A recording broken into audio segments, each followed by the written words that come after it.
evening.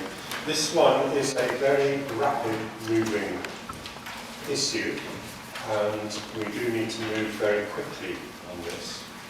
I have raised this before at the council meetings and said that we would be considering a paper this evening. Things are moving on even more quickly than the paper which is before us this evening. Perhaps important just to summarise that what this is not a local government reorganisation. I don't think there is any appetite in government, nationally or locally, for the reorganisation of local government. It's not an attempt to create unitary councils in the county of Hampshire. I'm sure people are happy with the two-tier system as it exists.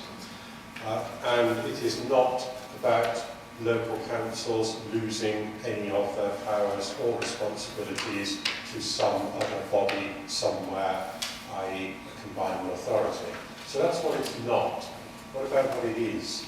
Well, what it is, I think, is a recognition at long last by a government, in our case a Conservative government, that this should not be, this whole devolution debate shouldn't be about giving powers to the Scots or the Northern Irish or the Welsh, which has been going on for years, but it's what about the English and what powers locally should be devolved to areas, government powers, government spending, government cash, taxpayers' cash, of course, at the end of the day, to carry out services locally with a degree of local control over how they are delivered. What sort of services, what sort of issues, skills, very important agenda. Who knows best what sort of skills are needed for local people? The answer is probably local employers, working with locally elected members. That's why the local enterprise partnerships, both of them, are closely involved within this particular bid. Infrastructure. There are some very important infrastructure projects which are needed. We look very locally, not least being a project like the Junction 10 of the M27. Capacity issues around our motorways, the ability to manage motorways locally. You might have heard of a term, smart motorways. They can be managed locally. So there's skills, there's further education, there's higher education, there's infrastructure, there's Job Centre Plus, there's the whole health and social care agenda. Not any of the agenda which is already being dealt with by counties, unitaries or districts, but the agenda which is being dealt with at the moment by government nationally, and Whitehall making decisions on what happens locally with little or no local input. So that's what the agenda is about. It's not about, as I say, creating a new elected tier of government. Also, I don't detect, from speaking to colleagues either in this council or in other councils or other leaders, any appetite for an elected mayoralty of Hampshire. So I don't think that's probably an area which we would wish to go down either. So what we're actually looking at, and what this paper is focusing upon, is what should the appropriate geography be for such an entity which would be looking at those particular sorts of powers. What should the geography be? And then leading on from that would be what should the offer be that all of the councils in Hampshire and the Isle of Wight make to government, and what sort of governance structure would we offer within that to put into place to be able to carry out those duties and those functions which could then be determined locally. And after a lot of discussion which has gone on by a number of bodies, by the local enterprise partnerships, by the Partnership for Urban South Hampshire, which of course is already working as a joint committee representing interests within South Hampshire and the Isle of Wight, and within all of the councils. Every council in Hampshire is considering a similar paper this month. County Council has done so, most of the districts have now done so in the same way that we are doing it at the moment.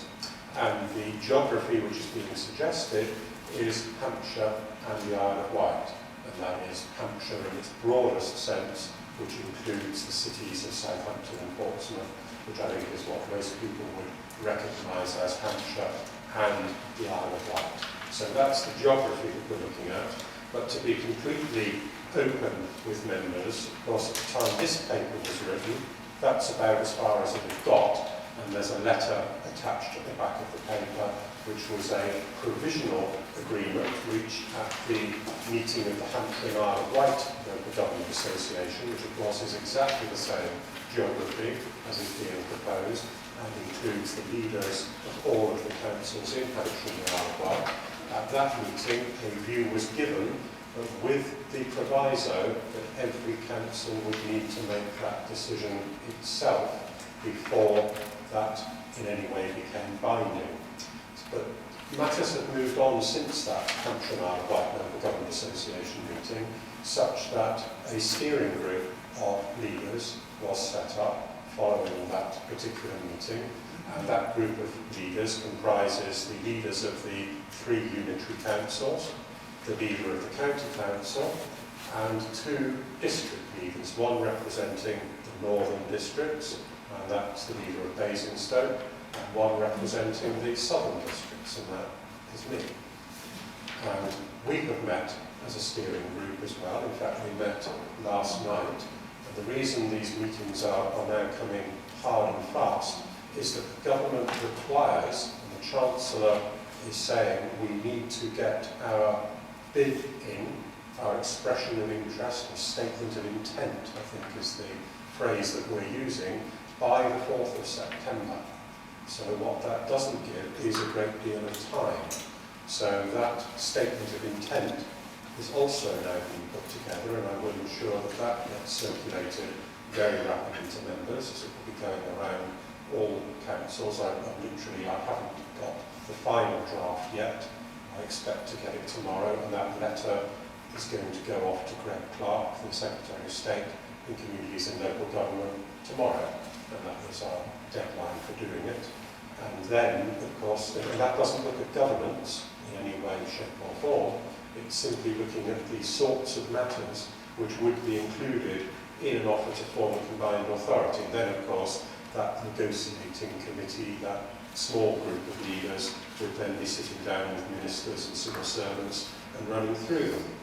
So the sorts of elements of that bid, which would be carried out in the Hampshire and Isle of Wight area with the support of government, would be in 4 areas. One would be to significantly accelerate housing delivery, which is something which is critically needed in Hampshire and the Isle of Wight, and very particularly start-up and affordable homes and brownfield development, and ways in which that could be achieved through a public sector land board and taking a strategic planning approach. Another one is raise productivity, and that's something which is felt very, very much by both the Enterprise M3 and the Solent Local Enterprise Partnerships, and that's through investment in the sorts of areas that we know all about in marine, aerospace clusters, university research centres, also investing in the infrastructure that we need in terms of our ports and our airports,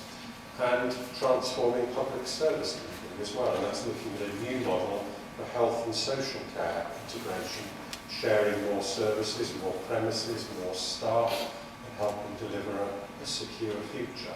So those are the 4 broad areas which are actually being looked at. But again, all of that detail we would need to bring back to the Council again at a later date to be able to talk about. So this is really a direction of travel that I'm bringing you really right up to date with the discussions which have been happening literally within recent hours.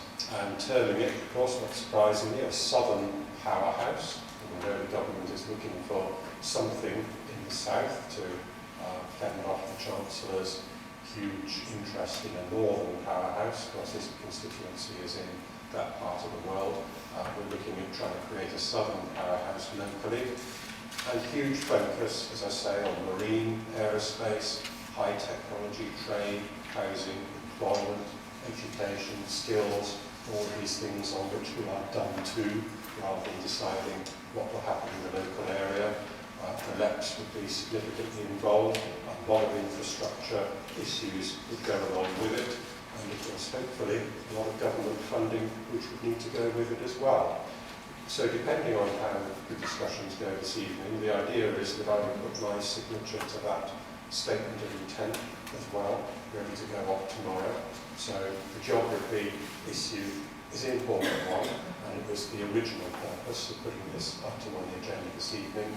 As I say, things are moving forward very, very rapidly now.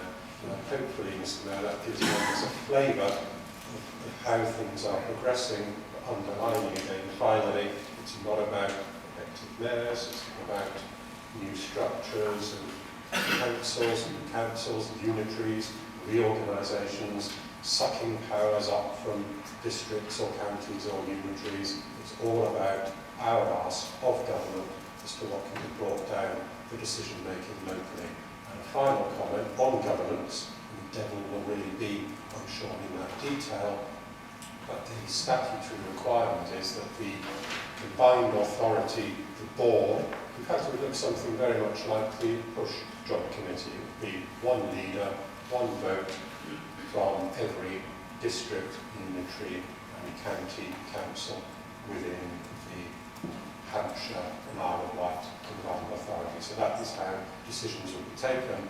I'm sure members would agree that there would equally need to be very much a focus on the areas of interest geographically within that, because what is good for Fareham in South Hampshire might not be the same as what is good for Basingstoke.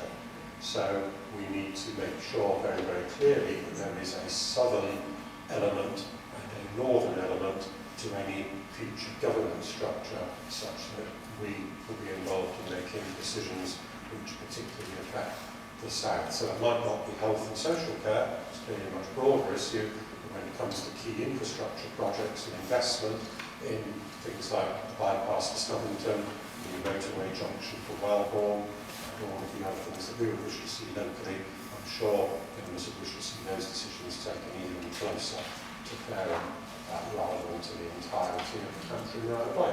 So I hope that's a helpful background, Mr. Mayor, to help the members decide